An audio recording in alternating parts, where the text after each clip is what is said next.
আসসালামু আলাইকুম। অনেকদিন অপেক্ষা করার পরে আমরা নিয়ে আসলাম কিং কোয়েল। কিং কোয়েল আমার একটি খুবই পছন্দের প্রাণী হওয়া সত্ত্বেও আমি এতদিন কিনি নাই, কারণ কি এদের দাম বহুত বেশি ছিল। এখন যেহেতু দাম কম হয়েছে, তো এখন আমি কিনে ফেললাম কিং কোয়েল। তো কিং কোয়েলগুলো রিসিভ করলাম। আমার কাছে ভাই ঢাকা থেকে পাঠিয়েছিল গাড়িতে। গাড়িতে আসতে আসতে অনেক লেট হয়ে গেছিল।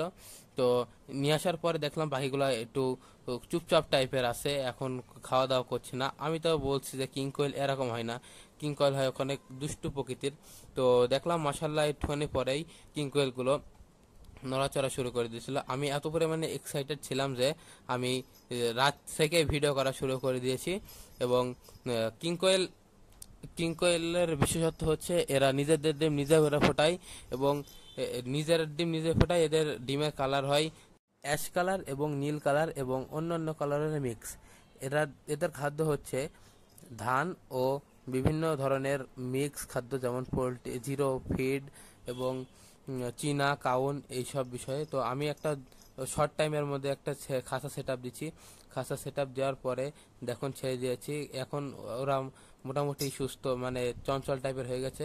তো আমি নিয়েছিলাম 1 মাস 30 দিন বয়সে যে ভাইয়ের কাছ থেকে। সেই ভাইয়ের যদি আপনাদের নাম্বার লাগে আমার সাথে কমেন্টে যোগাযোগ করুন। বর্তমানে এই যে 1 মাস, প্রায় 2 মাস 15 দিনের পরে পাখিগুলো দেখতে এরকম হয়েছে।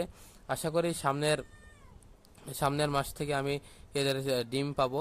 আমার চ্যানেলটি অনেক ভিডিও দেরিতে আসছে, এই জন্য আমি সমস্যা আছে একটু, আপনারা সাপোর্ট লাগবে আমার। তো আজকের ভিডিওটা যদি ভালো লাগে আমার চ্যানেলকে সাবস্ক্রাইব এবং আমার পশু পাখির জন্য দোয়া করবেন, এবং আমি যেন এই পশু পাখি থেকে ভবিষ্যতে আরও অনেক কিছু করতে পারি, এই জন্য দোয়া করবেন। তো আজকের মতন এখানেই বিদায় নিচ্ছি। যদি কোয়েল পাখি লাগে আপনার আমার সাথে যোগাযোগ করুন। যে ভাইয়ের সাথে নিচ্ছে ওই ভাইয়ের সাথে যোগাযোগ করিয়ে দিতে পারবো ইনশাআল্লাহ।